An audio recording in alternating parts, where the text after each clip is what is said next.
Coach, if you just want to start by talking about just the atmosphere tonight, the fan turnout, and just the environment here in Moody tonight. Gosh, we really appreciate our home crowd. I mean, they brought so much energy tonight. It was a hard-fought battle through regulation, and I think that we really leaned on, our fans to carry us through that, and really appreciate everybody coming out. We, just let a pretty incredible opportunity slip out of our fingers tonight, and hard-fought battle, but didn't have what we needed to finish off the overtime. But really credit our fans, man. Just appreciate. I know we had quite a few coaches that had their players come to our game tonight, and had a lot of different student groups that came out to support us, and our faithful parents and friends of our players came out once again, and we're so blessed with the home crowds that we've had this year. And tonight it's the best one that we've had. I mean, it was just phenomenal, and makes us really sad we weren't able to pull this out for the home crowd. Bree Davis turns in 12 points on Bree Day. Talk about her effort tonight and how that's kind of a microcosm of her whole season, just the grit and toughness that you said she plays with.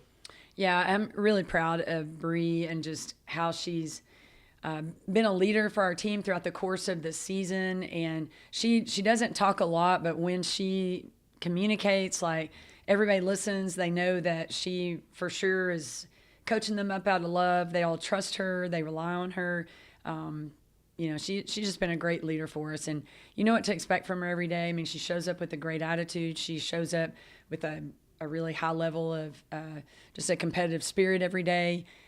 Has, really put this team on her back a lot, and just appreciate how she loves on her teammates, and she sacrifices a lot of herself to help her teammates be in positive situations where they can score or have success. And so, yeah, she's been a tremendous player for us this year. And I know that her teammates are sad they weren't able to get this win for her on Bree Day. And we talked about that at length this morning in our shoot-around, that, everybody's going to be a senior at some point, and you want your teammates to rise to the occasion and help you, end your home career with the win. And so I know that her teammates are disappointed in that. Erin Woodson with her second double-double in the last week. Talk about her playing some of her best basketball at the right time this season. Yeah, I mean, Erin, talk about tough. She's just tough and gritty. She is, for whatever reason, our leading rebounder, and she's relentless about it. She goes after rebounds on both ends of the floor and really kind of has a knack for offensive rebounds. She's figured that out. Maybe learned a little bit watching Bella Earl last year. But, Erin's she's having a tremendous season, and we're putting the ball in her hands in tough situations. And, I mean, I thought she was hitting the shot into regulation, and I know that she was mad about that. But, took a great shot there. But, proud of her toughness. She's a big competitor. She's a perfectionist. She's going to give us everything every day. Emma Troxel near the double-double of her own. Talk about her ability. Talk about her as a Swiss Army knife, just ability to do it all, and kind of how she's delivered in that way all year. Yeah, we count on Emma to be a presence in the low post for us, and we were able to get the ball into her a lot tonight. And whether she took a shot or kicked it out, she's pretty solid there. Her ability to rebound, just it comes from her strength. She's a pretty strong gal in there, and battles with players that are much taller than her. She doesn't use that as an excuse. I mean, that she's going to get in and mix it up and, try to rebound as much as possible. Coach, you talk about how tough that assignment is with a team like Cop Baptist. They got two good post players, but she's in there fighting. And, talk about her appetite with it. Yeah, and Emma played way too many minutes tonight, but she was just our best option in there. We faced this, several times in the WAC. We've got great post players, and they're all, they kind of tower over Emma, and it's a tough assignment for her. I think just, she's a pretty smart defender. She gets her body in the right positions to make it difficult for them to post feed. She helps us a lot with our ball screen defense, but she's, just with the absence of a couple of our players that are injured for the season, she's our best option as a 5, and it's a tough chore, big responsibility for her to play against the bigger and taller players. I want to know kind of what you thought. For me, I thought a big part of the game, keeping on it, was Peyton Hall and the way she came out, especially after half. So talk about today. Obviously, she led y'all in scoring. What she contributed tonight?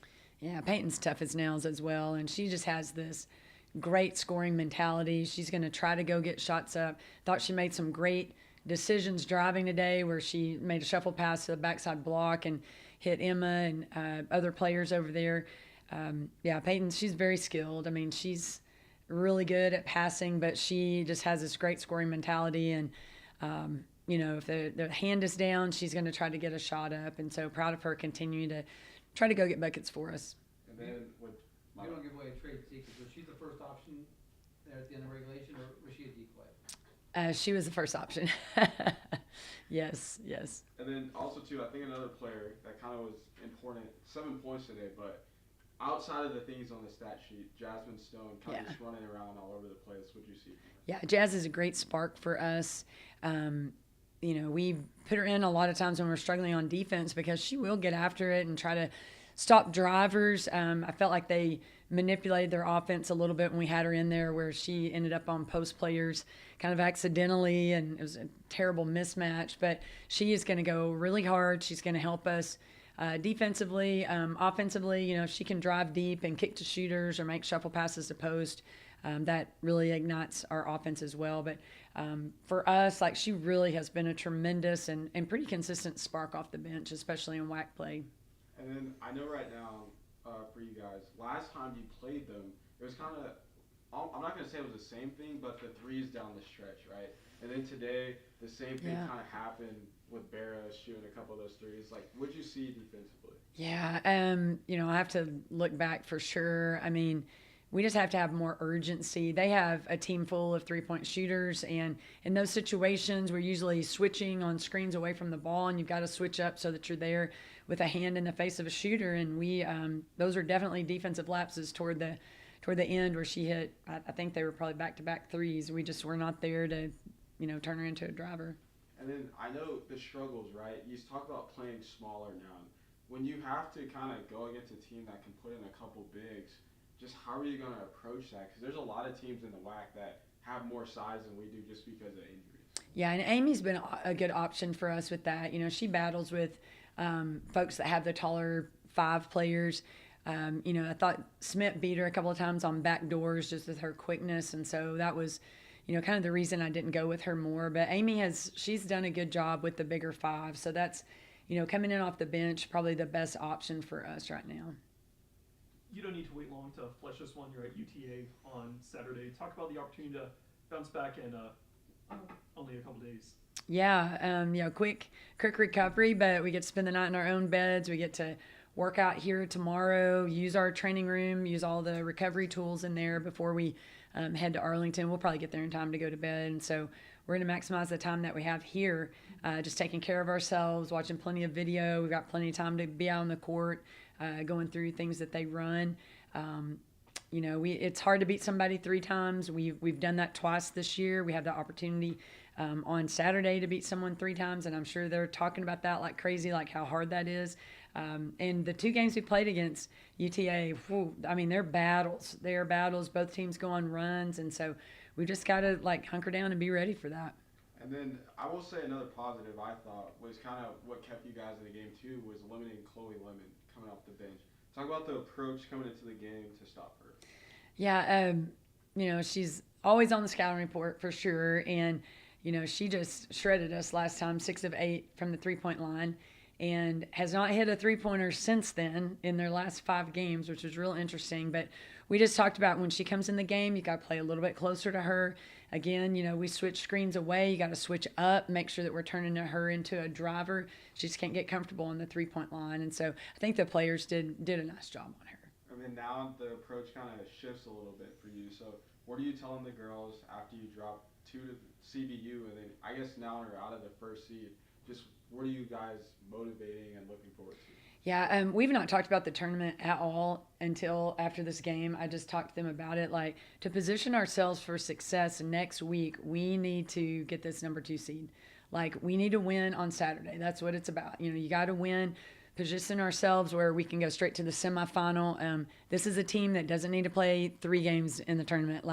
We need to play Friday and Saturday. And so we've got to have urgency to, figure out the scout, figure out what we need to do to be successful on Saturday. And that, pretty much gives us that number 2 seed. So, we haven't talked about the tournament. I know their families have been talking about the tournament. We haven't. We've just, approached this like one game at a time, but we got one game left. And, if we're going to be serious about making, a run in the tournament, giving ourselves a chance to win it, we have to win this game on Saturday. And then one thing, super quick, we talked about before kind of how many minutes our starters usually play.